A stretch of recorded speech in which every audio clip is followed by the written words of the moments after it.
Radio 4. Now it's 7:45 and we present Saturday Night Theatre.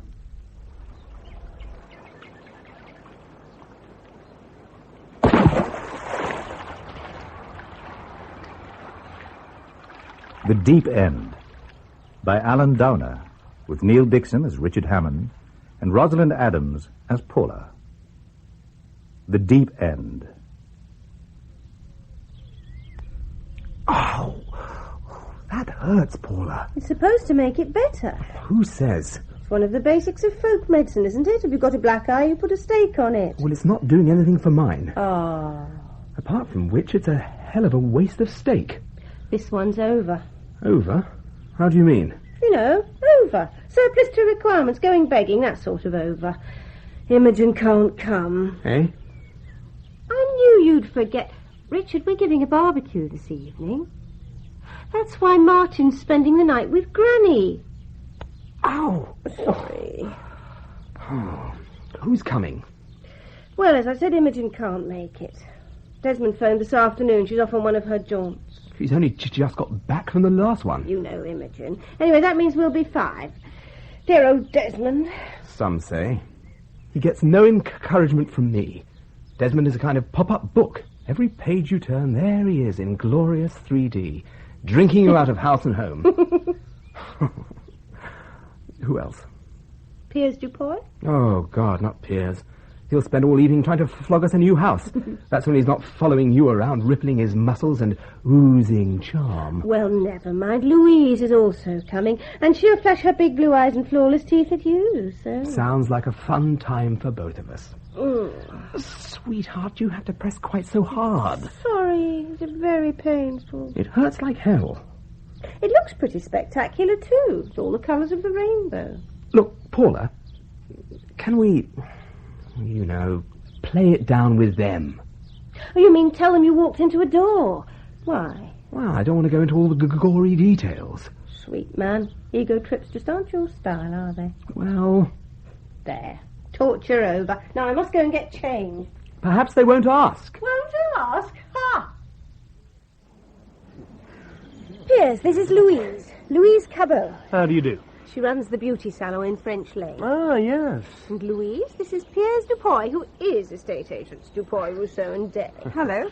And who will doubtless make it his business during the course of the evening to sell you a new flat. Paula. He also takes aerobics classes, which I attend, so he's very, very fit. Who is? Oh, Desmond. Well, you can't be talking about me. I'm on my last legs. Need a crane to lift me out of the bath. Some flowers from Imogen, with her deepest apologies for letting you down. There wasn't any need. This is Desmond, folks. Desmond Dean, who's a big wheel in import-export. Louise, Piers, Desmond. Hello, hello. His wife is off this evening on holiday. Where's she going this time, Desmond? The Seychelles. Oh, lucky her. She'll come home with a marvellous tan. Oh, where's his nibs? Mixing cocktails. Oh, thank heaven for that. I haven't had a tincture since lunchtime. Oh, incidentally, all of you. Yeah? He'd rather you didn't notice his black eye. He's got a black eye. Well, how did you get that? In the course of duty. Centenering? And it's a real beaut. Well, I take my hat off to Richard. Yes. He does it all for nothing, you know, out at all hours and all weathers, so we can sleep safe in our beds. Evening all? Ah, here he is, the hero of the hour. Merciful heavens, Richard, how did you get that shiner? Thanks, Desmond. I knew I could count on you. And one for me. I think that's it. Has everybody got one? Yes, sir. Yes, thank you. Yeah. Then cheers. Yes. Good health. That's good. It's very refreshing. Has it got a sting in the tail? No, this is not the lethal version. Oh. Always seems to me like bad PR for people to be nabbed for drunken driving on the way home from the house of a centenier. I'm not driving. Oh, shut up, Desmond. Desmond lives just up the road. Yes, Blanche Pierre, big house set back from the road. You probably passed it on your way up. Yes, I did. A very des res. Well, it's too big for the two of us, really. It always was. Still, it's home. Now then, young Richard, tell us about this eye. Oh, it's very boring. Get on with it, Richard. Well, it happened this afternoon. I was just passing the supermarket in King Street when there was this sort of scuffle behind me, and 2 chaps came belting out of the door and ran off. Good Lord. Then somebody shouted, "Stop thief!" No. Well, they would, wouldn't they? So I set off in hot pursuit. Well, I'd have run for cover. Me too. Anyway, you know what St. Helier's like on a Friday in July. Oh, no, The precinct was packed with shoppers. So the two yobbos were making fairly slow progress, and I caught up with one of them. Heavens. I'd got my warrant card out by this time and tried to shout that I was a police officer. But what with my stutter, which I'm sorry to say is a good deal more marked when I get excited, I hadn't achieved the word police before I got a fist in the face, which sent me flying and my warrant card flying too. Oh, that's it. It gets better. This made me a little bit angry. I think so. So I picked myself up and went after them again. I'd almost... The man deserves a medal. Well, by this time they'd reached the end of the precinct, and one of them turned left into Halkett Place, while the other kept straight on into Queen Street. Yeah. I decided to go after the first guy. He was the one who'd hit me. Did you catch him? I got him round the knees, rugby fashion. Well done. And that's when he hit me again. Oh, no. A right hook, bang in the eye. Well, at least you got him. It was all a bit ignominious, really. There I was, struggling to hold him down, with my eyes streaming with tears, yelling for somebody to call the police. Finally, a constable did arrive. A small boy came up with my warrant card, and the supermarket manager hove into view, asking, please, could he have his money back? Oh, well, that's typical. How much have they pinched? About £6,000, it transpired. Oh, that's not bad for an afternoon's work. And did you recover the money? No, it wasn't on my bloke, unfortunately. Now the other chap must have had it. Did they use guns? Oh, yes, the usual rigmarole. Masks over their faces, the lot. Well, you could have been shot. They were probably replicas. You mean when you got your man, he didn't have the gun on him either? And he had nothing on him. His pockets were empty, or so it appeared. A more thorough search later at the station produced a crumpled unemployment signing-on card, which showed that he's from Southampton, and his name is Ronald Hazell. So far, that's all we know. Better than nothing. So, what happens now? Well, theoretically, I should have handed the whole thing over to the duty centenier in St. Helier, since the crime was committed on his patch. But he said since I'd made such a monumental mess of things so far, Charming. he'd like me to take the case over. Which means that Richard won't only be the principal witness, he'll also be presenting the case at the committal proceedings and then appearing later in the royal court. Oh, well done. Assuming we get that far. Oh, but surely isn't it an open and shut case? Hazel says he didn't do it. He says it's a case of mistaken identity. Rubbish! Not entirely, Louise. I did lose sight of him momentarily when he turned the corner into Halkett. But there's no doubt in my own mind I got the right man. Anyway, we sent his fingerprints to the Criminal Records Office, so we should know by tomorrow whether he's got form, and we'll proceed from there. You mean you'll give him a berth to the old third degree? Get your own back to the black eye. It doesn't quite work like that, Piers. The interrogation's in the hands of the States of Jersey Police. I'm just allowed to sit in. Any chance of a refill, old boy? Sorry, Desmond. Thanks. Paula, how long have you been living here now? 10 years. We moved in when we got married. It was my dream house, just what I'd always wanted. I seem to remember you got it for a very reasonable price, too. Piers' office handled the sale. I was the junior partner in those days. It had been on the market for quite a while, I remember. Can't think why. Then the moment we sold it to you, we got a much better offer from another client. You can't win 'em all, Piers. Sorry. No. Anyway, I'd say you're sitting on a little gold mine now. All that's missing is a view of the sea. Actually, Piers, there is another thing missing, and we're going to rectify that, aren't we, Richard? If you say so. We're going to build a swimming pool. Oh. A pool? Where?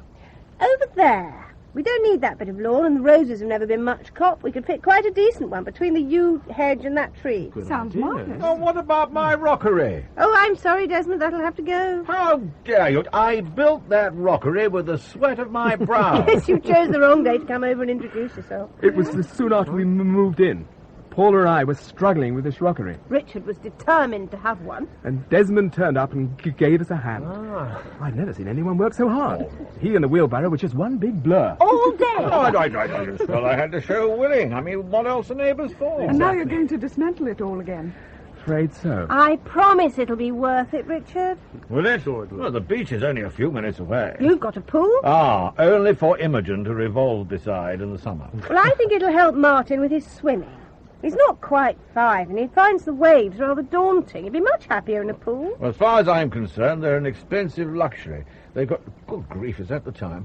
Look, I promised Imogen faithfully I'd phone at 9. Do you mind if I... You know where it is? Yes. What time's she leaving, Desmond? 10.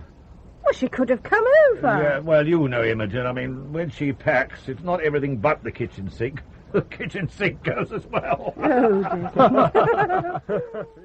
Now, who's promoting? one hot chocolate. Ooh, thanks. What kept you? I've been in bed for the last 10 minutes. I phoned Granny. Ah. What did she have to say? Martin behaved impeccably in Beta Hollow at Snakes and Ladders. By Jove, you're taking up all the bed. Oh, all right. There. Lights out? Well, why not? Richard, What?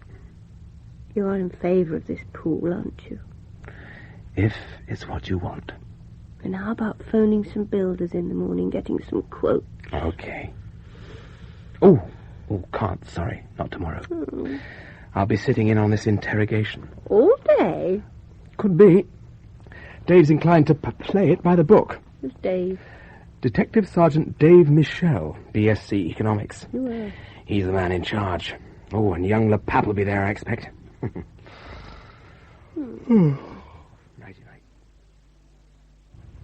First of all, I'm required to remind you that you're not obliged to say anything unless you wish to do so, but what you say may be put into writing and given in evidence. You have a criminal record, Mr. Hazell. Not me. It's here in black and white. Established beyond a shadow of a doubt by one of the latest miracles of technology, the computer. So shall we proceed? Since we've established you've done this kind of thing before, why don't you come clean about yesterday? Because I didn't do it. Oh, come on, Hazell. You were running from the scene of the crime. I was running for a bus. There are no buses in the vicinity of Halkett Place. Besides, you had no money in your pockets. I must have fell out in the struggle. You emptied your pockets before doing the job to make identification harder. Why not just admit it? It's not true. And you're completely innocent. Yeah. So why didn't you stop when the centenier shouted after you? I didn't hear him. You resisted arrest. I didn't know I was being arrested. All I know is this guy suddenly comes up from behind and grabs me round the knees. He wasn't in uniform. Could have been anybody. I told him to let go and he wouldn't. So I hit him. Yes. And where's the money from this robbery, eh? Where's your evidence? You haven't got any, have you? It's his word against mine. The word of a centenier against the word of a known criminal. Who do you think they'll believe in court? Look, mate, I'm innocent. I didn't do it, right? I'm on holiday. Alone? Yeah. When did you arrive? What's today? Saturday, all day. Day before yesterday. You arrived on Thursday. How? Hey? By sea or air? From England, France, Abu Dhabi? By ferry from Portsmouth. On Thursday? Yes. That's clever. You see, Ron, there were no ferry sailings to Jersey on Thursday. From Portsmouth, Weymouth, or anywhere else on the mainland. Nor on Tuesday or Wednesday, either. They're on strike. It's all in the papers. So, have another think. I'm saying nothing. Where are you staying, Mr. Hazell?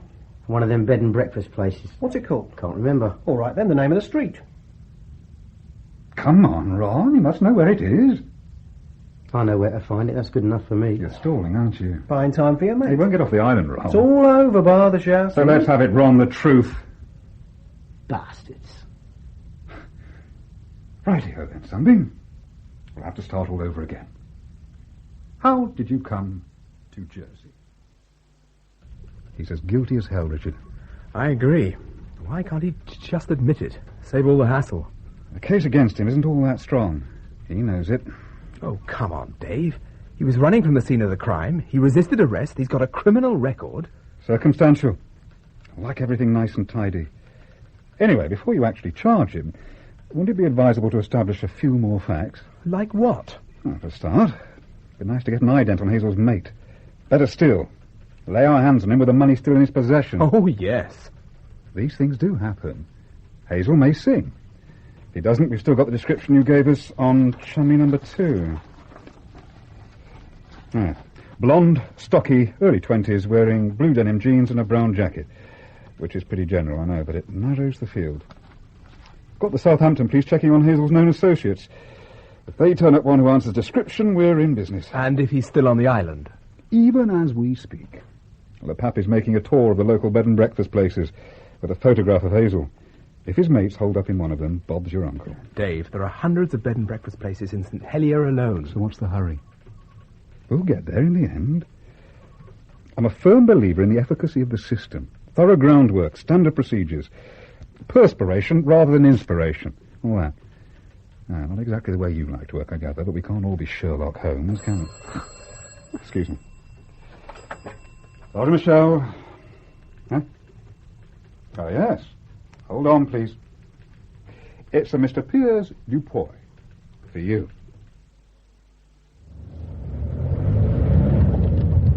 Sorry to rush you both like this, but this kind of property comes on the market once in a blue moon. And knowing the sort of thing you're looking for. We weren't looking for anything. No, but we were discussing properties last night, weren't we? Well, this just seems so ideal for you, I thought I'd give you first option. Thanks. You say it's the wing of a house? It's a wing of one of the finest houses in Jersey, Paula. Set on the northernmost tip of the island. It's entirely self-contained, beautifully appointed and decorated, set in its own grounds. It's palatial. And there's a swimming pool you can have the exclusive use of. What's the catch? There is no catch. There's always a catch, Piers. All right, I suppose it's that the main house is occupied by the present owner, Mrs. LeBeau. Marigold LeBeau? The very same. That name rings a bell. She's a public benefactress. Set up a foundation years ago, the Mark LeBeau Foundation, named after her dead husband. Of course. Yes, every year it provides quite vast amounts to various local charities. What sort of a woman is she? Well, you'll find that out after we've viewed the place. She's invited us to coffee. There. Thank you. Help yourselves to cream and sugar. Thank you. It smells great. Oh, and do tuck into the biscuits, all of you. You haven't wasted any time, Mr. Dupoy. I hadn't expected things to happen quite so quickly. Well, Mr. and Mrs. Hamon are personal friends of mine, and... Oh, please don't think I'm complaining. I'm looking forward to having someone to live in the West Wing at long last. And I don't know whether Mr. Dupoy has explained, but I had it refurbished when it seemed that my son Ben and his family would be coming back to Jersey. Mm-hmm. But he now has a demanding job on the mainland, so I've decided to look elsewhere for tenants. It seemed a shame that the place should sit empty any longer.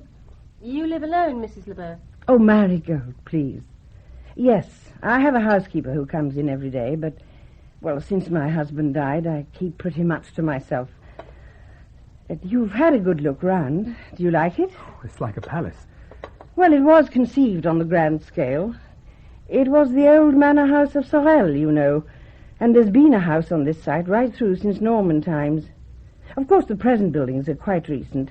They date back to my late husband's great-grandfather, and they do have a certain style. They do indeed.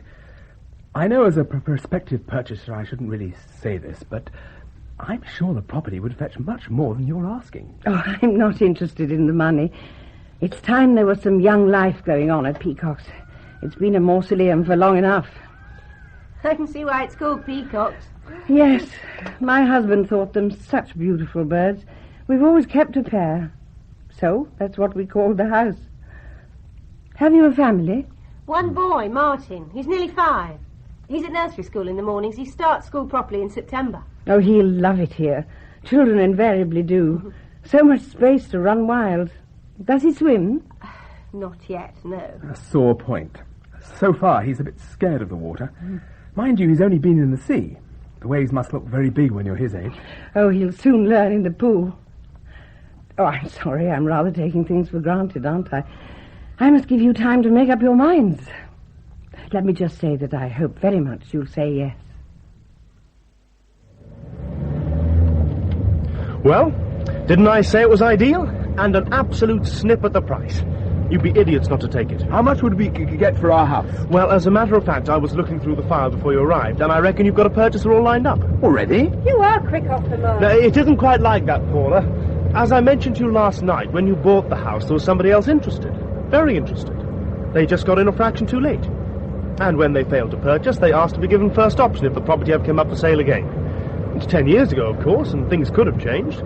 But if they're still desperate to buy, I reckon you could name your own price. Crikey, it's all too good to be true. Isn't it, Paula? Paula? I don't want to move.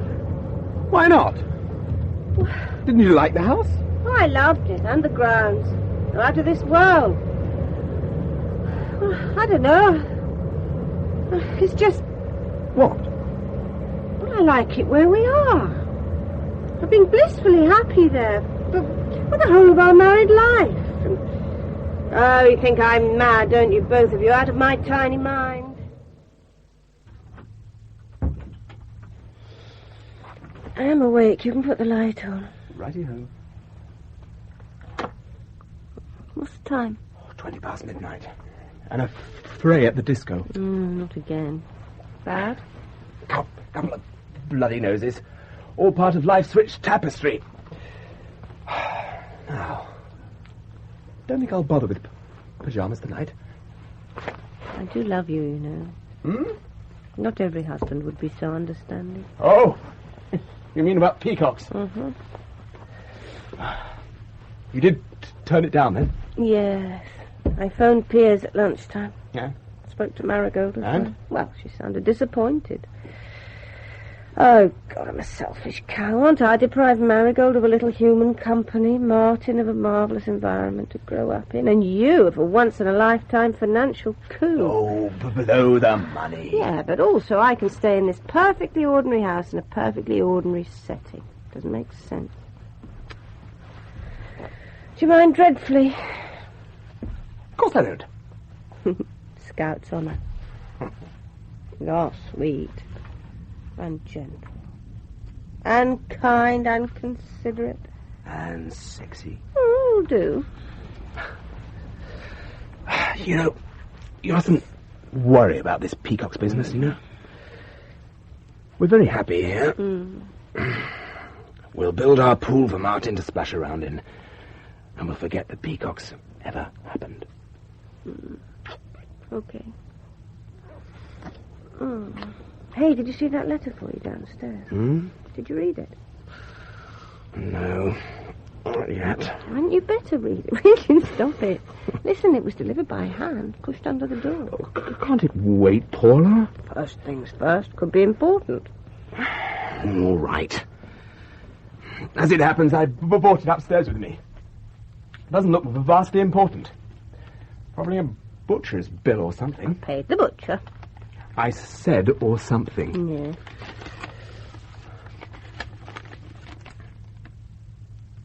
Good Lord. What is it? What does it say? Listen to this. About Ronnie Hazell. Let him go or else... Or else what? That's all it says. Let him go or else. Did you say it was pushed under the door? Well, I assume so. There's no stamp. But you didn't see who delivered it? No, I didn't. Pity. But it's got to be Hazell's buddy, hasn't it? Chummy number 2. And that means he's still here on the island. Someone just walked over my grave. I wonder if he left any fingerprints on this. It's ordinary writing paper. Of course, you can buy it anywhere, Richard? What could he do? Oh, he won't do anything. These people never do. And Hazell? What about him? Well, is there any chance you'll be letting him go? Sorry, sweetheart. I charged him this afternoon. And the committal proceedings are fixed for next Wednesday. 13, 14, 15... Hello? Oh, hello, Desmond. What on earth are you doing? Shush a minute. I'm just measuring for the pool. 16, 17... Oh, you're going ahead, then. Oh, we most certainly are. 18, 19 and a half. It won't be a bad size, either. We can go from here up to within a yard of the tree. Splendid. How's Imogen? Any news? Yes, got a card yesterday. Picture of a rather rude-looking coconut thing that looks rather like a lady's bottom. Apparently they're unique to the Seychelles. Just as well, if you ask me. How's Richard? Oh, thrilled to bits. He phoned a few minutes ago. It was the committal proceedings today against the supermarket thief, and the judge decided the case should go to the Royal Court. Splendid. He also set bail at £10,000. So since no one came forward with the readies, Mr. Hazell will spend the next few months safely under lock and key at Lamoy Prison. Yes, all we have to worry about now is chummy number 2. Did Richard tell you we got a threatening letter? No, he didn't. What did it say? Let Hazell go or else. Good grief. Well, that's not very nice. No. I mean, if the man's crazy enough to write that sort of letter, he's crazy enough to, well, go further, isn't he? Well, could be, I Just suppose. that we're so isolated here. Apart from your house, and you're half a mile away, I could be shouting for help till I was blue in the face. There's not a soul to hear. Oh, doesn't bear thinking about, does it? No. Still, look on the bright side. Could just be an empty threat, couldn't it? The world is full of pretty strange people, which reminds me of the reason I dropped in. Is Richard coming to the Buffaloes do on Saturday? Oh, I think he was planning to. Why? Well, as you know, we usually go together, and this time it's his turn to drink, like a beggar, and my turn to drive. So if he is coming, tell him I'll pick him up about 7, okay? Right. And now I must away. Oh, that'll be Martin home from school. I've got a friend who collects him and drops him off. Oh, Lord, why does everything happen at once? Look, would you like me to take that while you're attending to Martin? Oh, well, thanks, Desmond. Yes, if you wouldn't mind. It could be the builder. Bye, Val. Thanks. Well, how was school today? I did a drawing of a horse. Oh, did you now? But Miss Jones thought it was a camel. Oh, dear. Well, perhaps she needs glasses. She's got glasses already. Well, then she's clearly no judge of art. Oh, look. There's Uncle Desmond come to meet us. Say hello. Hello, Uncle Desmond. Hello, young man. Was it the builder? No, I'm afraid it wasn't. So who was it? It was, listen, Martin, there's some of Mummy's homemade lemonade in the garden. Why don't you just, Oh, yes. The jug's on the garden table. Be a big boy and help yourself. All right. Who was it, Desmond? It was a man's voice. He must have assumed that I was Richard. All he said was, "You were warned. Now you'll have to pay." And then he rang off. Can you describe the voice, Mr. Dean? Well, I'd say it was young, and from his general tone, he was... Well, let's put it this way. It wasn't a polished sort of voice, but you see, it was all over so quickly. I wouldn't have said he was local. Right. Thanks, Mr. Dean. I think that's everything. Well, in that case, I must go. I've got an appointment over at O'Quar, thinking of getting another horse for Imogen. Listen, I'm sorry about all this. I'll maybe look in later. Listen, Paula, if there's any, please don't hesitate. Chummy number 2? Yeah, it's got to be, hasn't it? I suppose we're no nearer getting an ident. The Southampton police have come up with nothing so far? They've had 3 clear days. They've doubtless got bigger fish to fry. These threats are serious, Dave. Yeah, I know. Have you established where Hazell was staying? Not yet. Slow going, I'm afraid. We don't know much then, do we? We know he didn't come in by ferry last week because of the strike. We also know he didn't come in by air. His name wasn't on any of the passenger lists. He didn't swim to Jersey, Dave. He could have come by boat. Sailboat, motorboat. Yeah, we'd thought of that. But where do we start? There's hundreds of boats in the marina. Even if Chumley's still holed up in one of them, we've only got a rough description. You could get the Southampton people to narrow their inquiries down to known associates of Hazell's who have access to boats. I don't see any mate of Hazell's owning a boat somehow. Still, I've got a contact in Southampton. I'll try the old boy network. See if we can't turn up something. Thanks, Dave. In the meantime, though, without wishing to be alarmist, I don't think Mrs. Hamon and the lad should be left alone too much. Do you? I think I put too much bubble stuff in tonight, don't you? No, they're big icebergs, and Donald keeps looking into them. Poor Donald. And he gets a black eye just like Daddy. Bang! Did I hear someone taking my name in vain? Oh, not really. Look, Daddy, Donald just keeps looking into the icebergs and getting a black eye. Just like you. Bang! Bully for him. Bang! Bang! Oh, Bang! How do I look? Oh, come outside and let's have a butcher's. 2 more minutes, Marty, and out you come. Bang! Well? Oh, very handsome. I still don't want to go, Paula. Of course you must go. You deserve a night out, and you always enjoy the Buffaloes. Relax, have fun. Marty and I'll be fine. What time's Louise arriving? As soon as she can. And you're sure you'll be all right? 2 grown women, of course we will. Oh. There, that's Desmond now. Now, you've got the phone number. I have. And you'll phone at the first sign of any trouble. There won't be any trouble, Richard. It's all a fuss over nothing. Now go, before your chauffeur starts getting impatient. Too late. I'll be home about 1, okay? Okay. I love you. I love you too. And don't forget, if anything worries you, phone. I will. Promise? Richard, go. See you later. All right, to Desmond, I'm coming. Bye. What a carry-on. I'll just see to the phone, Marty, then I'll be with you. Hello? Hello, Paula. It's Louise. Yes, Louise. Listen, something awful's happened. I've crashed the car. Oh, no, are you all right? Well, I'm a bit shaken, of course. I swerved to avoid a blasted dog. Oh. The car left the road and ended up its side in a ditch. Oh, how dreadful. The thing is, I've got to stay with the car till everything's sorted out. And then I ought to see a doctor. Yes. So it doesn't look as if I'll be able to make it tonight. Paula, I'm so Oh, sorry. don't worry about that, Louise. Isn't there someone else who can come and keep you No, company? there's no need. We'll be fine. If you're quite sure. We'll be fine, honestly. Bye-bye now. Bye. Oh, well. Okay, young Master Hamon, it's time you came out of that bar. You're stone cold sober, aren't you? I didn't much feel like drinking, Desmond. I wish I'd known. It was gone in your car. I'd have let my hair down. What's left of it? Next time, eh? Damn it, you wouldn't even let me stay to the end. Tapping a watch all the time, throwing me meaningful glances. Like we've been married for 20 years. I want to get home.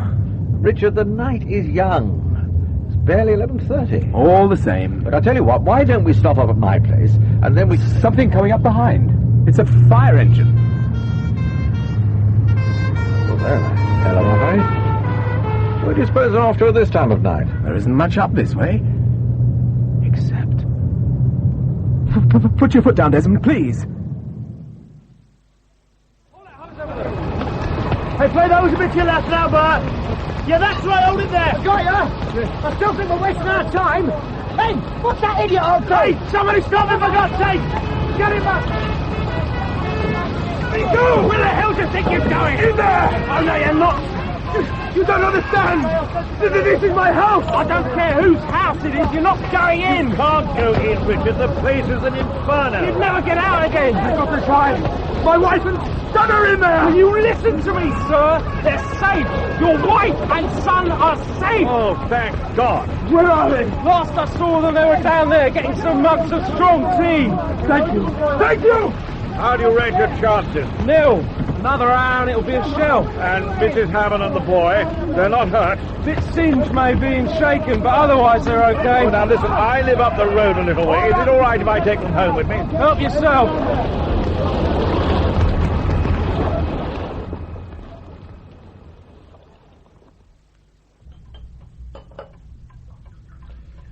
There you are, Paula. Ah, get that down, you. Thanks, Desmond. Can I get something for... Oh, The little mite's gone to sleep in my arms. He feels safe with his dad. Richard? Oh, a stiff scotch, please. Neat. Right. You were right. At least I'm all in one piece. I thought I'd lost you. He was all set to go in there after you, you know. Took turbans to hold him back. Oh, Richard. Well, I felt I had to do something. There you go. Ah. Now here's to the three of you. Cheers. It's strange, you know. I had an uneasy feeling about tonight. Right from the word go. Just couldn't seem to relax. In fact, if I hadn't known Louise was with you... Oh, my God, Louise! Where's Louise? No, it's all right. She never made it. She rang up. Her car went in a ditch or something. No, it was just me and Marty alone in the house. Oh. I had a quiet evening, watched a bit of telly. I was in bed by 10, asleep as soon as my head touched the pillow. And suddenly there was a bang and I was awake again. Well, I just knew something was dreadfully wrong. I opened the bedroom door and there was thick black smoke coming up the stairs. So I grabbed Marty and ran for the front door. By the time we got clear, the whole of the ground floor was in flames. Ghastly. Of course, it's so right off, isn't it, the house? Well, the fire chief wasn't very hopeful, I'm My afraid. dreamer. You're alive and well, Paula. The two of you. That's all that matters. I'll say amen to that. So, Chief, in your view, it was arson? No doubt about it. Hell's teeth. I'll be sending you a detailed report, of course, but from what I've seen already, it's clear how the fire was started. Someone sprinkled paraffin over piles of straw in the garage. What's more, he made no real attempt to cover his tracks. There was an empty jerry can still containing a small quantity of paraffin lying by the hedge. Figures. The flames engulfed the car, the petrol tank exploded, and the fire spread into the kitchen and utility room through the connecting door. You're quite sure of that? Mr. Hamon, I know my job. I've never been more sure of anything. Now, gents, if there's nothing else... No, I don't think so. Oh, and thanks for everything. Only doing my job. You know where to find me if you want me. Right. So, Chummy was as good as his word. That's the way it looks. Well, it can't be anyone else, can it? Presumably you've no other enemies. Centeniers always make enemies, Dave. But I can't believe any of them hate me enough to burn down my house. So it has to be Chummy, it all fits. Does it? I mean, don't you find it a massive overreaction? How do you mean? Well, if Hazell's convicted for the supermarket job, what does he get, 3 years? Top whack. Yet, to prevent that, his mate commits arson, maybe attempted murder. It's out of all proportion. So we're dealing with a nutcase. Sorry to interrupt. We just got some bump in from Southampton. They've turned up one known associate of Hazell's, Billy Channon. He's blonde, stocky, in his 20s, and get this, his father owns a boat. And... Yeah? During the 3 days, Thursday to Saturday of last week, Billy had the use of the boat and was, so he says, cruising up and down the channel alone. So he could have been in Jersey? Right. But there is one complication. Channon and the boat, the Lady Jane, have both been back in Southampton since early Saturday, and that's official. Then it can't have been him who burnt down my house. There is a simple answer to that. There were 3 of them on the supermarket job. Yeah, of course. Eh? No, it's pretty much standard procedure these days. 2 guys actually do the job, while a third man hangs about outside. As the first 2 make their getaway, they stuff the takings, guns, masks, etc., anything incriminating into this third bloke's ditty bag. They dash off one way, he saunters off, all innocent, the other. That's the man we're looking for. Somebody local, then? Yeah, we're doing a summer job. It all adds up. He'd have no difficulty passing Jersey fivers for a start. And he'd be able to keep close tabs on you. Find out your address and phone number, and buy straw and paraffin without arousing attention. You see, the system's beginning to work. What now? You get back to your inquiries, old son. Check with the harbour masters. We want to know about the movements of the Lady Jane. I thought you'd say that. I'm getting blisters on me blisters. What are you going to do? Mr. Hamon and I are going to have another go at Ron Hazell. Come on, Richard. Let's strike while the iron's hot. Smoke? I don't mind if I do. So, what are you after? A name. Oh, yeah? When you did that supermarket... I didn't do the supermarket. Oh, come on. You had 2 accomplices. Nah. One's called Channon. Billy Channon. His father's got a sailboat, the Lady Jane. Keeps it moored in Southampton. That's how you both got here. Then there was a third man. He's based on the island. Probably a mastermind of the job. That's the name we want. I'm saying nothing. He's nutty as a fruitcake, isn't he, your mate? Gotta be. You want to know why? Look, mate, how many times do I have to tell you? Because first he writes a threatening letter to Mr. Hamon here, telling him to let you go. Then straight after the committal proceedings, he phones to say, you were warned, look out. And then last night... You know what he did last night? He burned down Mr. Hamon's house. What? With my wife and son still in it? Were they all right? No thanks to your chum, Hazell. So you see, we're not just talking robbery now. We're talking arson. Attempted murder. We're talking about a 15-year stretch. I don't know anything about it. Bloody hell, how could I? I'm in here. His name wrong. Because if we don't get hold of him PDQ, he's just loony enough to go the whole hog. Give us his name now, before it's too late. This is all lies, isn't it? You're lying in your teeth, both of you. The name of your sidekick, Ron. I've got nothing to say. Well, you can't win 'em all. No. For one moment, though, I thought you'd got him. So did I. We're right about the boat, that's for sure. You can tell by the look on his face. And we're right about Channon. And they robbed the supermarket. No doubt about that either. Yeah. The other thing that struck me... Yes? He was horrified when I told him about the arson. Oh, well, not horrified, maybe. That's not the right word. Mystified? Yeah. Yeah, that's about the size of it. Mystified, right. Couldn't seem to take it in. Oh, excuse me. Sorry, Michel. Oh, hello. Yes, hold on. It's your wife. Ah. Paula? What? Mrs. LeBeau has? Oh, that's wonderful, great. And you're speaking from Peacock's now? No, of course, I don't mind. See you there later. Bye-bye, darling. Oh, and thank Mrs. LeBeau for me, will you? What did he say? He says I'm to thank you. Oh, I've told you, no thanks are necessary. And not one word more about paying rent. The place was empty. It's yours free of charge for as long as you want it. It really is most generous of you, Marigold. Then you stay? Please, if you'll have us. Oh, I'm thrilled. I think I'm going to cry. Oh, Lord.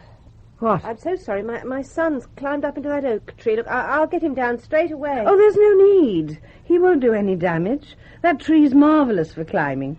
It was a great favourite with my son when he was little. Yes, but now, you don't all have to be on your best behaviour. You must think of this as home. Use this wing. Use the grounds. They're yours. Oh, with one exception. You see that folly in the far corner? Yes. Well, I should keep away from that. It's not entirely safe. Oh, can you hear them? Even the peacocks are saying welcome. So, how's this for style? Earl Grey and Bath Olivers on the balcony. I know. It is a touch regal, isn't it? Needless to say, both tea and biscuits were provided by Marigold. I haven't had time for shopping yet. She's a smashing lady, Richard. Yes. Dave Michel was filling me in about her earlier on. Oh? Yes. He's got an aunt who was a maid here or something back in the late 40s. And? Seems she and Mark had one of those storybook marriages. They were blissfully happy together. Mark inherited his father's import-export business, which put them pretty much in the millionaire bracket. And they lived in great style. She still does. Yes, but I mean big parties. Hundreds of guests. Marquees, champagne on the lawn, orchestras dancing, all that. Marigold was the toast of the island. And Mark used to go off on these harebrained expeditions. Like what? Dave couldn't remember any details, but, well, you know the sort of thing. Up the Amazon in a paper skiff.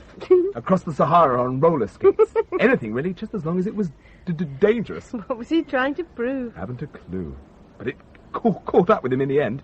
They had a boat, and one night they both went out on it, and she came back and he didn't. What happened? Seems they got caught in a squall. The boat capsized, and he hit his head on something and went overboard. Then the boat sank. The story goes she held his head above the water till she couldn't hold on any longer. Oh. Then, with what strength she had left, she swam ashore. His body was never recovered. Why on earth should they want to take a boat out if the weather was so filthy? Maybe Mark thought himself indestructible. He'd come through all those other adventures safe enough. So that was the end of the idyll. Marigold sent the boy to school on the mainland, established the Mark LeBeau Foundation, and shut herself up out here. How long ago was that? About 10 years ago. And she's lived here alone ever since? That's right, till now. Wonder what we did to deserve being allowed here. Well, everyone has to stop mourning sooner or later. Yes, I suppose so. Changing the subject. About the fire. Don't remind me. We have to talk about it, Paula. Yes, I suppose so. Go ahead. We're pulling out all the stops, of course, but we're pretty sure that Chum is still at large, on the island. And it's best if we keep our wits about us. Hasn't he done enough? Well, there's no harm in hoping. But the official view is we should keep close tabs on Martin, since he's the most obvious target. Oh, Richard. Where is he now? With Marigold. Ah. She's marvellous with him. They paddled in the pool for ages. You could hear them laughing from here. And now? They went into the house. He wanted to go on the piano. Oh, my word, it's a Steinway. Doesn't she mind? She seems to be enjoying every minute. He thinks she's the best thing since sliced bread. Well, I think I'd better go over and rescue her all the same. Okay, now. Say thank you to Marigold and run straight over to Mummy. See how quick you can be. Good night, Marigold. Night. And thank you very much. Go on, off you go. Mummy! Mummy! Oh, he's an adorable little boy. He can be very exhausting. You must make it clear when you've had enough. I will. Right then. I'll be off. Back to the West Wing. Marigold? Yes? Our house is a total write-off. It'll take months to rebuild. Yes, I realise that. If we get on your nerves, please say. We'll understand. I shall scream at the top of my voice and evict you on the spot. I'm being serious. Richard, the West Wing is yours for as long as you want it, and I shall count myself very lucky to have you there. See you then. Yes. Oh, one more thing. What's that? There's a little sandy cove just over the headland. Not many people know about it, and it's fairly inaccessible except from across our land. So if you want to use it over the weekend, assuming the weather holds, do feel free. We'd love to. Good. Then I'll pack a hamper and bring it down at lunchtime. We'll have a picnic. And as soon as you've had enough of me, just say, I'll understand.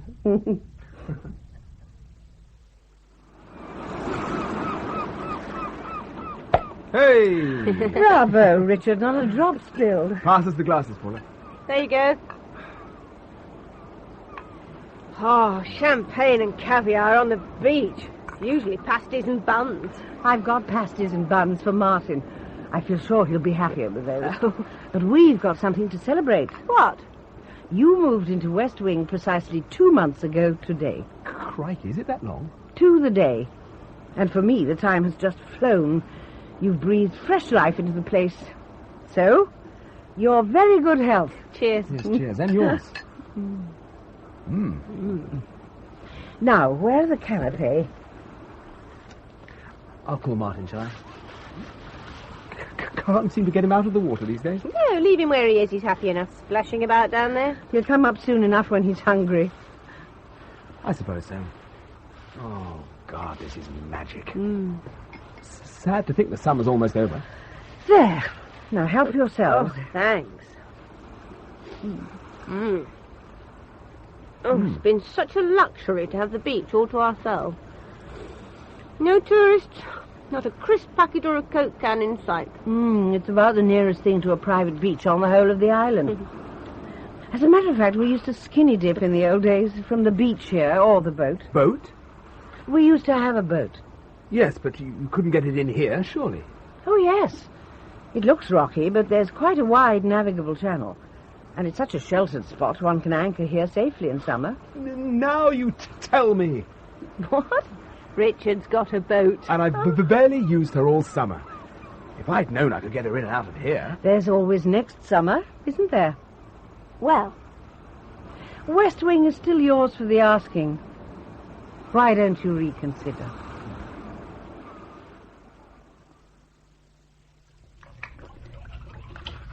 you're sulking now, aren't you? Eh? I said, no, I'm not. You are, you know. You've barely said a word since we came up off the beach. I just don't think you should have said no like that without consulting me. I had consulted you when West Wing first came on the market. It is not the same thing. Why? What's changed? Well, our house has been burnt down for a start. It doesn't change anything. Still our house? Our home. In fact, it'll be even better now, won't it? Because we're incorporating a lot of new features to our design and specification, which will make it more our home than ever. We can incorporate new features till the cows come home, Paula. It's still not going to be a patch on this. Well, at least it'll be ours. Besides, think of all the complications with the insurance. They'd never wear it. Oh, yes, they would. I had a word with them. Oh, did you? I also had a word with Piers. And evidently those people who got first refusal on the house are perfectly happy to purchase at the full market price and rebuild to their specification. So there are no problems there either. Both ways, we get our money. What are you looking at me like that for? When did you speak to Piers? Yesterday. And when did you sort things out with the insurance? I did that yesterday, too. Your idea or Marigold's? Well, I admit Marigold had mentioned something. I thought as much. Marigold is a smashing lady. You said so yourself. Oh, yes. She's a charming, sophisticated, generous lady who is running our lives for us. Rubbish. Oh, no, it's not. We are an extension of Marigold's life, an integral part of Marigold's rehabilitation. She is our son, and we revolve obediently around her. Oh, pass me the soap. There. I said pass it, not throw it. Look. Okay, there may be a grain of truth in what you say. But it wouldn't have to be like that if we bought the place. We could go our own way then. Richard. What? Now, think hard before you answer. Is that what you really want? Martin's happy here. Never mind Martin. What about you? Oh, sweetheart. I want what's best for both of us. But you know what I want. It's glorious here. A holiday. An interlude. Oh, and God knows I'm fond of Marigold, and I'll be grateful to her. A friend to her for as long as I live, but... You want to go home? Yes. Then that's what we'll do. When it's ready, we'll go home. Okay, Dave. The Hazell case. We're in the Royal Court in a fortnight. What's the state of play? Not a lot to report. The Pap and I have been beavering away, but I haven't got much to show for it. Billy Channon's keeping a low profile. Hasn't been on a spending spree. No large sums have been paid into his bank. Ditto with Hazell's girlfriend. There's a girlfriend, is there? Ah, yes. And a child. I don't know whether Hazell's the father, but... Her name's Sandra Edwards. She's 30. She and Hazell have been shacked up for 6 years. I don't know what he sees in her, because she's got a history of mental trouble. Depression. She's also been nabbed in possession of drugs. She claims she had no idea Ron was even coming to Jersey. And she doesn't know Billy Channon. Has he got a record? Nothing much. He's a bit of a tearaway, is Billy. Likes living dangerously. Doesn't need the money. His dad's in second-hand cars. Yeah, they're not short of the odd penny. He's been caught for pinching a motor. Has one charge of being drunk and disorderly. Oh, yeah. He was caught once in possession of drugs. Him and Ron's girlfriend. Huh? They've both been caught in possession. Oh, it's a tenuous link. Lots of young people into drugs these days. Maybe. As to the third man, zilch. Are you afraid he'll strike again? Well, in my shoes, wouldn't you be? You don't mind a fry-up, Richard, do you? Of course not. Poor man comes home from lunch and all he gets is a fry-up. Still, I'm afraid it was one of those mornings. What have you been up to? I took Marty to his new school. He went in beaming from ear to ear. Then I went to see the house. And? They hoped to have it ready for us by Christmas. Complete with pool? Oh, of course. Great. Shall I lay the table? Please. I also went to Louise for a massage and facial. And how's she? Oh, in fine form. Pummel the living daylights out of her. That girl is as old as an ox. She was also a mine of information about the LeBeau family. She went to school with the son. 2-8 or 1. One will be lovely. I think she's got a bit of a thing about him, actually. Showed me photos of them together, aged 14. It seems she saw him a couple of months back. She went all pink at the thought. She saw him here on the island? Yeah. Over on business, I expect. Louise says he's still associated with the family firm. Dessert spoons okay? Oh, yes. It'll only be ice cream for after. Right. Anyway, Louise says Ben was sweet and gentle with beautiful brown eyes. Takes after his mum. Well, he certainly didn't take after his dad. He wasn't the outdoor type at all. And that, according to Louise, is what led to all the trouble. Ooh, what trouble? Ben was caught at school in possession of drugs. What sort of drugs? Louise doesn't know. It was all hushed up. You see, all this was coming to a head just before LeBeau père drowned, and immediately afterwards Marigold sent Ben to school on the mainland, and that was the end of that. Oh, sorry, I've broken your egg. Who cares? Anyway, young Ben used to confide in Louise, and it seems there was a skeleton in the LeBeau cupboard. Go on. Well, evidently Ben's grandfather collaborated with the Germans during the occupation. Any hard evidence of this? Oh, yes. Evidently, Peacock's was requisitioned by the Germans and used as their headquarters. Funny sort of collaboration. No, that was just on the surface. Ben said his grandfather had made a deal with the Nazis, letting them use the house in return for business contracts. Also, Mark was left very much alone by the occupying forces, though he was extremely fit and just the type they usually drafted into their workforce. There. Pass the sauce. Come. And if you want hard evidence, Mr. Centenier, sir, Louise says that Peacock's was an integral part of the German plans for Fortress Jersey, and they built a bunker here for protection in case of attack. There's no bunker here. Well, maybe it was demolished after the war. You can't demolish German bunkers just like that. They were made to last, Paula. Well, then it's here somewhere, Richard. Ben told Louise. By the way, I've invited her to supper this evening. She's never seen the place. Oh! Paula, get down! Oh! It's a rock with a note wrapped around it. What does it say? Don't testify against Hazell or else.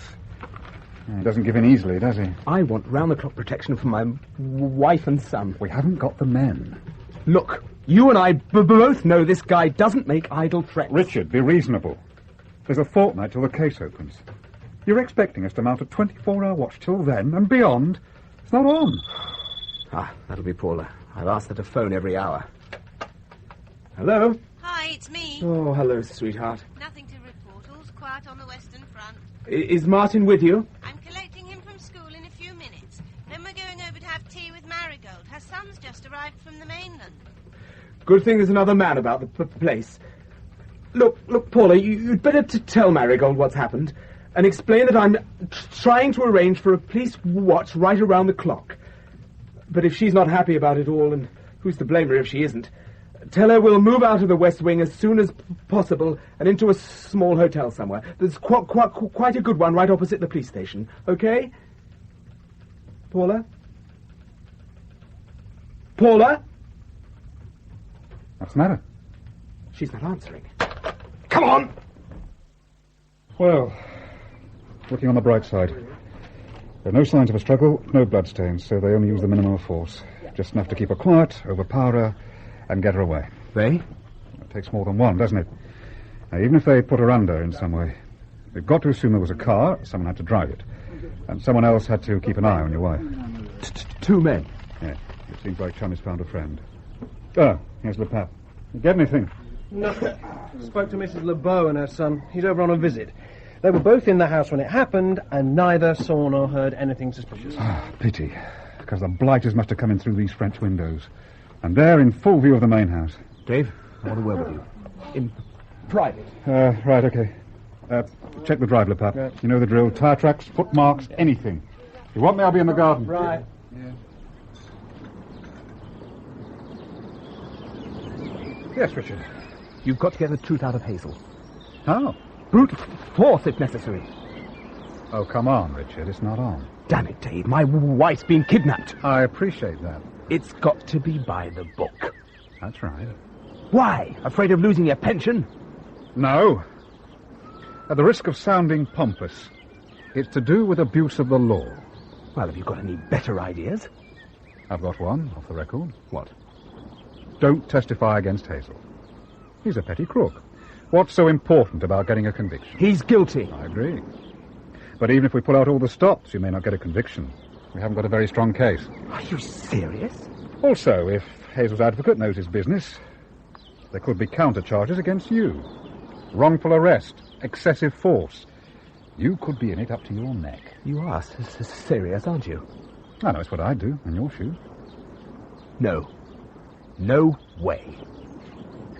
Something to do with abuse of the law?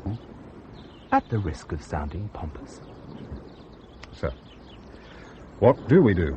You work on Hazell. Hard. Today, tomorrow, as long as it takes. He's about the only hope we've got.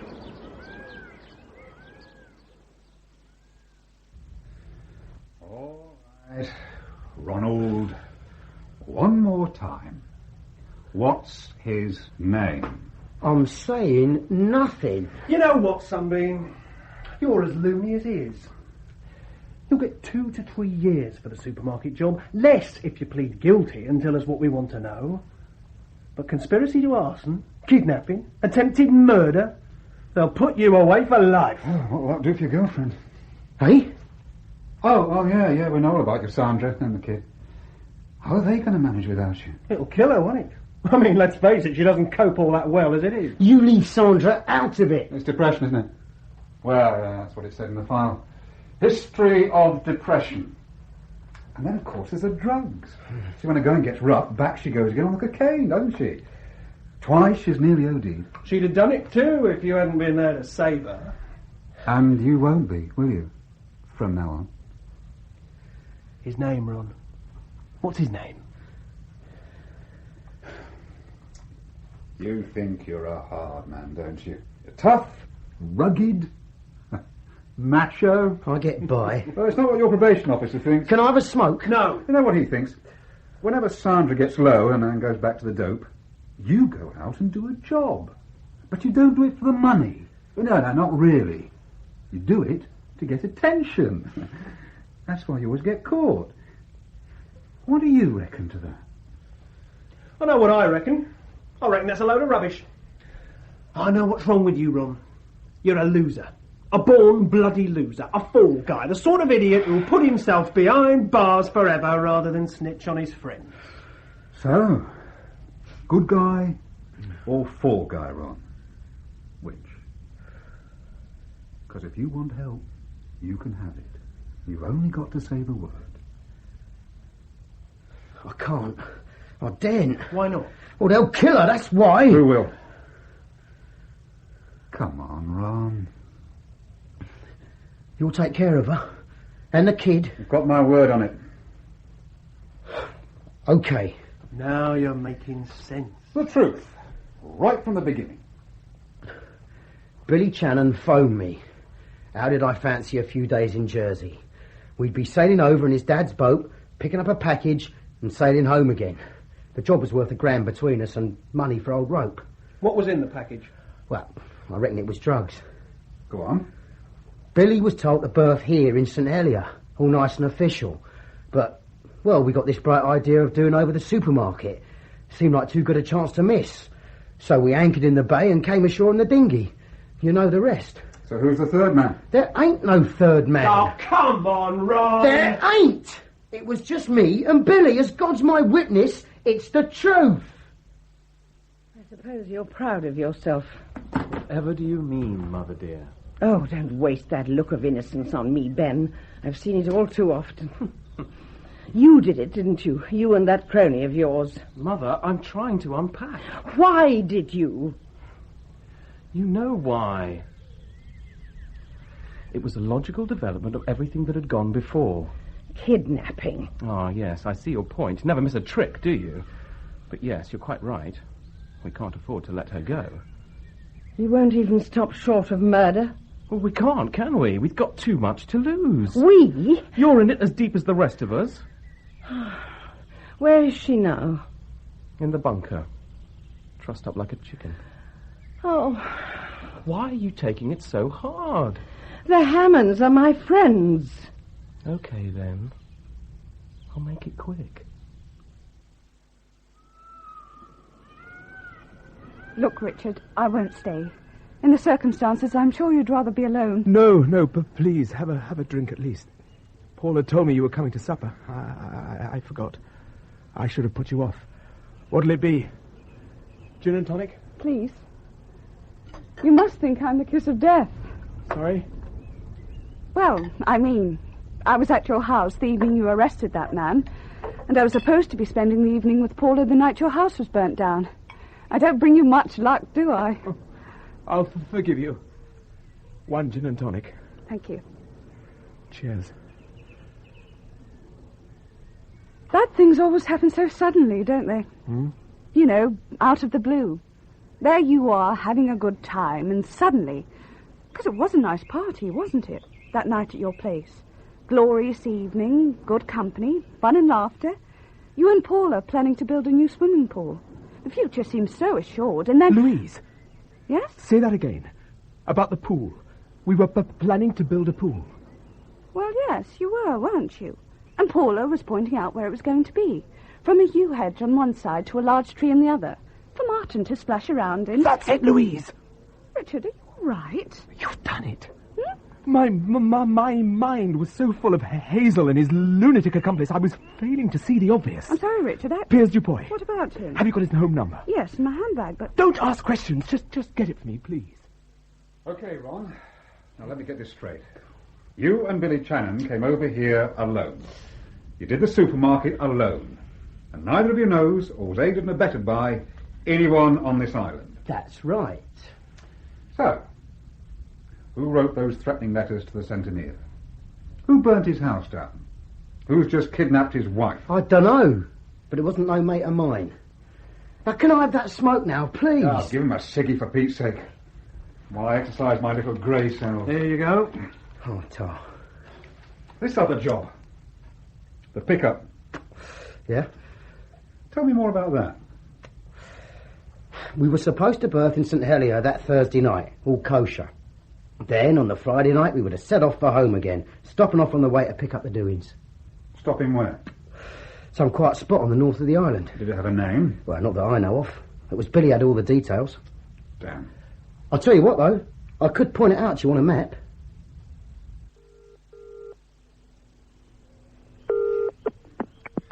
Piers Dupoy? Piers, it's Richard Hamon. I want some information. Yes? It's about when we bought our house. Listen, Richard, could I possibly phone you back? I'm just on my way to aerobics. This is vital, Piers. Paul is being kidnapped. Kidnapped? So I need the answers now. What do you want to know? When we bought the house, somebody else put in an offer. Do you know who it was? I'm afraid I don't. It was made through a solicitor. I don't think we ever knew the name of the clients. What I can say is they were very insistent. I'm told they even resorted to bribes. Finally, they accepted the situation, rather ungraciously. But they did insist they should be given first refusal if the house ever came up for sale again. Now, Richard, I told you all this when West Wing first came on the market. And when was that exactly? The morning you went up to view. Mrs. LeBeau's solicitor phoned first thing that morning, the morning after your barbecue. Said she was looking for a buyer. Coincidentally... Yes? It was the same solicitor who represented the clients who wanted to buy your house. Bingo. Sorry? Nothing. But bless you, Piers. Goodbye. Well? Louise, it's all coming together. I want you to listen very carefully and pick the bones out of this. Imagine you're Marigold LeBeau. Yes? And you have something of great value buried in the garden of my house. Like what? I said listen, Louise. Please, you can ask questions later. Sorry. You've tried to buy the house and failed.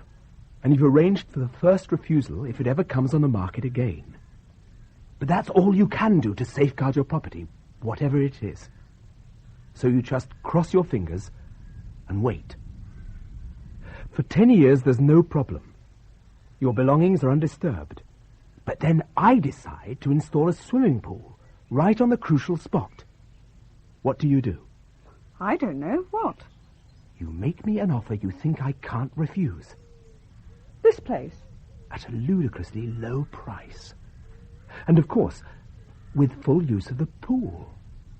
Simultaneously, working on the old belts and braces principle, you send me threatening letters supposedly written by a supermarket thief, so that if I refuse your offer, you can burn down my house, knowing that suspicion will fall elsewhere, and that you can offer me the West Wing again. Richard, this is terrible. You enhance your reputation as a public benefactress, while hoping that during my tenancy of West Wing, we all fall in love with the place and decide, after all, to purchase it at your absolutely giveaway price.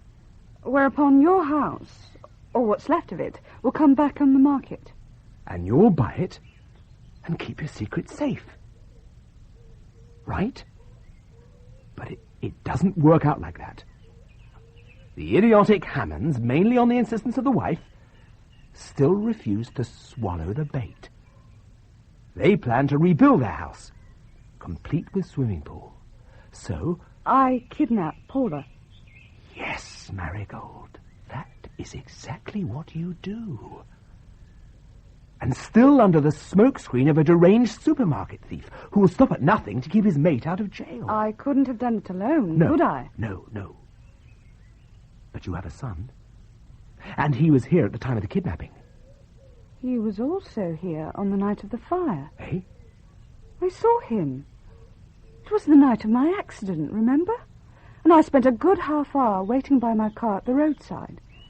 Ben drove past quite slowly, heading north, towards your house. You're sure? I'd know him anywhere. Oh, but I just can't believe that Ben would... Oh, God. What's the matter? It isn't something that's buried in your garden, is it? It's someone. Mark LeBeau, who's supposed to have died at sea 10 years ago. But whose body was never recovered. We've cracked it, Louise. We've got to the truth at last. One more thing. I know where they'll be keeping Paula. Eh? In the German bunker. Yes, but where the hell is it? Underneath the folly out there in the garden. Right. One final favour, Louise. Phone Police HQ on 45656 and ask for Sergeant Michel. Tell him to get here straight away. He'll find me at the bunker. If you'd care to sit still for a moment, Mrs. Hamon, I'll remove the gag. That's better. There you go. I can't untie you, of course. I'm sure you'll understand. A sip of water? No. Please yourself. You can scream if you like, but no one will hear you. We're 4 floors down and these walls are meters thick. This is the German bunker, isn't it? Correct. And you must be Ben LeBeau. Why are you doing this? To save my skin. Also, I suppose, in some small measure, to protect the family name. Prolong the myth that the LeBeau have always been on the side of the angels. Myth? Oh, yes. My family's been here at Sorel since the Middle Ages. My ancestor, Philippe LeBeau, was granted the fief and became seigneur in 1160. He had his own little private gallows to hang his tenants from. It was here, very close to this spot, in 1626, when a vast crowd assembled to see a witch hanged and burned. We'd never been very nice people, but we did know how to survive. Now my mother devotes vast sums to charity in memory of my father, who was a bully and a rake. And you, what are you? Oh, I'm clever. Quiet efficiency, that's me. I just get on with things. Which brings me to the business on hand. I can't let you go, Mrs. Hamon. You won't feel anything, I promise. Shotguns are messy, but they do a quick job. There. Both barrels, just to make sure. Oh, would you like me to cover your eyes? No. Right. I'm deeply sorry, Mrs. Hamon. On the count of 3. 1, 2... You'll have to shoot us both. Richard! That can be arranged, Mr. Hamon. It is Mr. Hamon, I presume. Richard, go! Please! It's all right, Paula. If you'll kindly step this way. You want to add murder to the list of charges, Ben? It won't help you. The police are on their way. I'm sure they are. It's true. And I've given them all the facts. So why don't you just hand over the gun? Now that's far enough. Stay The right gun, where you are. Ben. 1 barrel each. Don't do it. It's not worth it. You'll never get off the island. Who's first? I am. Yes, best to start with you, I think. Okay. Time to say goodbye. Richard! Paula. Hello, sweetheart, I'm here. Where's here? The garden at Peacock's. We got you out into the fresh air. Who's we? Hi. Oh, Dave. You didn't waste any time. We were already halfway here. Hazell sang like a bird. You see, police procedures do work sometimes. This is no time for a commercial, Dave. My head's splitting. What happened? You fainted. You hit your head on the floor as you fell. Fainted? Not all that surprising. There's a guy pointing a shotgun at your head. You see him squeezing the trigger, you hear a shot, and if you can't pass out then can you? But if... Oh, if I heard a shot and... My shirt's all splattered with blood. Ben's. Ben's? Oh! No, keep still. Oh. Keep still. There's a bump on your head the size of an Easter egg. Yeah, twice as pretty. Look, will somebody kindly tell me what happened? It was Marigold. Eh? She appeared in the doorway just as Ben was about to fire. She had a revolver. She drilled a neat little hole in the back of his head. She saved our lives? Yes. Where is she now? She turned the gun on herself. They're both still in the bunker. Dead? Oh, yes. After she'd shot Ben, she gave me such a sad smile. And she said, "Bad seed." She seemed so composed and that... Ooh, well, I suppose I better go and view the bodies. Oh, you'll only faint again. No, I won't. I'll just quietly chuck up in the corner. But I'm afraid it goes with the job. Oh, Dave, that reminds me. Will you arrange for someone to pick up Desmond Dean? He lives up the road from us at a house called Blanche Pierre. Desmond? Yes. Dear old Desmond is in this up to his neck. And what's more, it looks like he's the only one left alive who can give us all the answers. We need to go back 12 years. I was chief accounts clerk at DL, Mark LeBeau's import-export company. I'd recently married Imogen, and we moved into Blanche Pierre. Imogen was suffering from incipient folie de grandeur. We were living beyond our means. I was in debt up to my eyeballs. So I began to indulge in a little creative accounting. You mean you fiddled the books? Well, seemed safe enough. Mark was always away, conquering Everest or whatever. And Marigold took little interest in the day-to-day running of the company, and I thought I'd be able to repay what I'd borrowed before I was rumbled. Well, I was wrong. Marigold found out. But she agreed to say nothing, provided I made some effort at restitution. Go on. Well, it was hopeless, of course. There was no way of curbing Imogen's extravagance. So I began to dabble in a rather lucrative sideline. Drugs? Yes. Not on a large scale, you understand, just enough to pay the bills. And for a couple of years, that's how things went on. Then, one night, I received an urgent phone call from Marigold. I was to drive over to Peacock straight away. When I got there, I found Mark lying dead in the sitting room with a bullet hole in his forehead. Ben was sobbing in a chair, and Marigold, cool as a cucumber, was cleaning a revolver, Mark's revolver, which he always kept in a drawer in his bureau. Marigold explained that Mark had found evidence that Ben was on drugs. The boy was barely 14 at the time.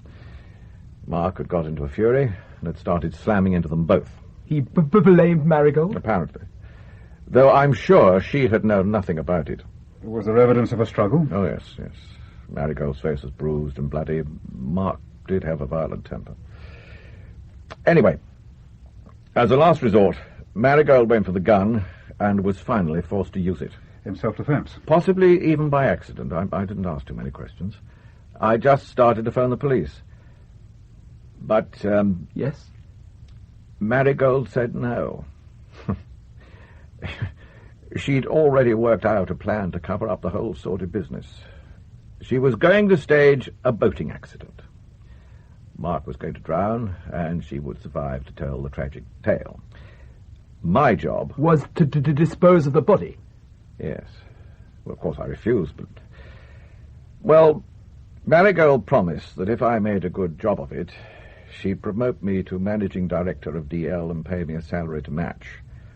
Also, well, I felt a certain obligation. It seemed likely that Ben had got into drugs indirectly, at least, through me, so finally I agreed. We wrapped Mark in a tarpaulin, bundled him into the boot of my car, and off I went.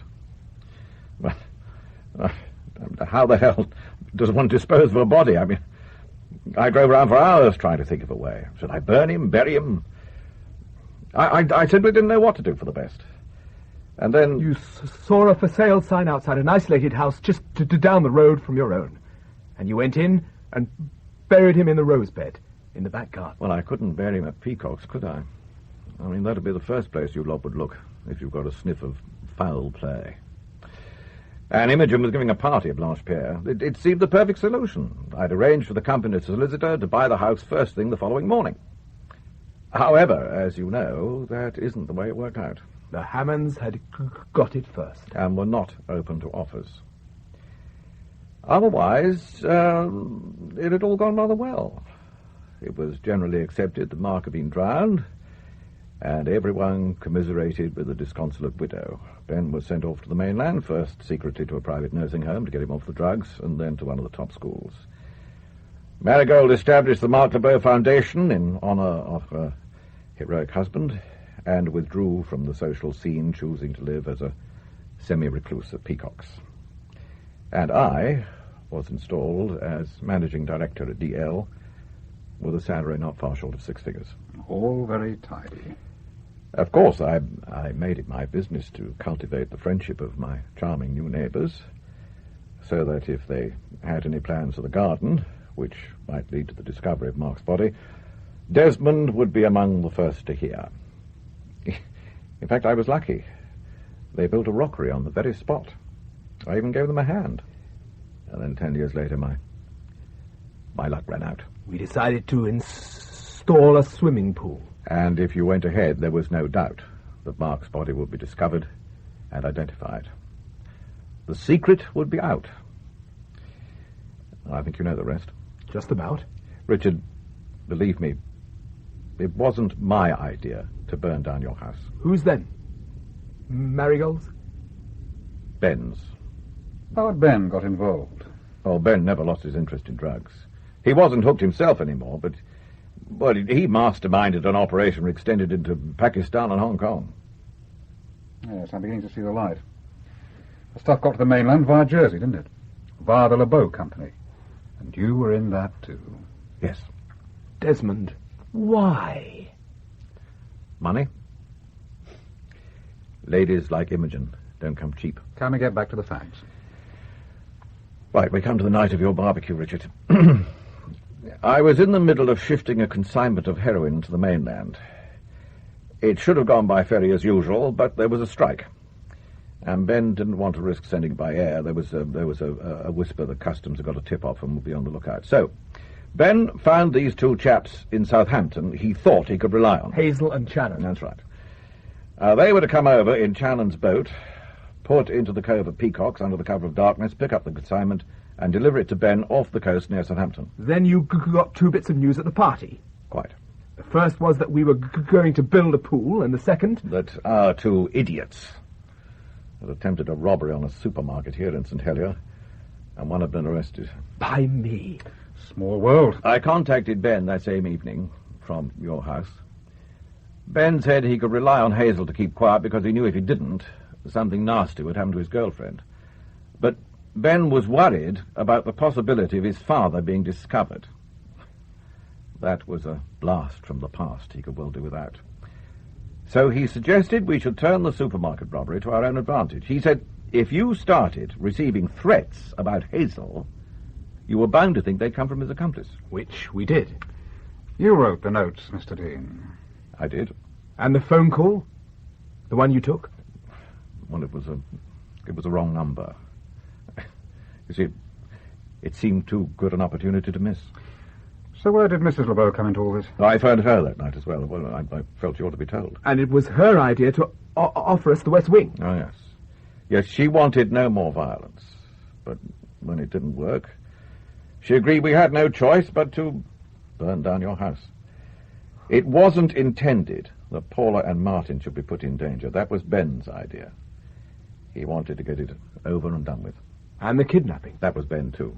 Though I had to give him a hand. Did he tell you he intended to shoot Paula? Yes. We both agreed that with Paula out of the way, you'll probably stay on at West Wing and all plans for the pool be abandoned. I should have tried to stop him. I didn't have the guts. I'm sorry.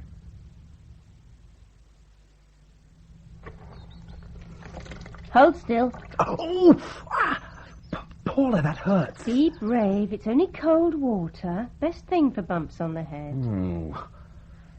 I still don't understand how you knew about Desmond. Well, Marigold put this place on the market the morning after the barbecue. And the barbecue was the first time we told anyone we were planning to build a pool. So Marigold must have been told by someone who was at the party. Right. But why Desmond? Could have been Piers. No. Piers would never have kidnapped you. He fancies you far too much.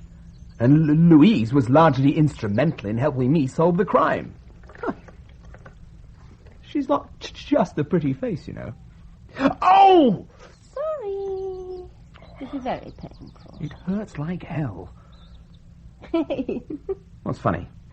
I have a strange sense of having been here before, only last time it was your eye. A few more years of centenariing and there won't be a bit of you left whole. Could that be an oblique way of asking me to pack it all in? Because if you want, I will. Really? Why the sudden change of heart? Isn't it obvious? Because this time it affected Marty and me. It didn't just affect you, Paula. You might have been killed. I wasn't, though, was I? Well, no, but... Now, so let's be positive about it. We're alive, perhaps even closer than ever. Sweetheart. And we're getting a new house with a swimming pool. And you've cleaned up a supermarket robbery, a 10-year-old murder, and a flourishing drug trafficking ring. So, the way I see it is... Why quit when we're ahead?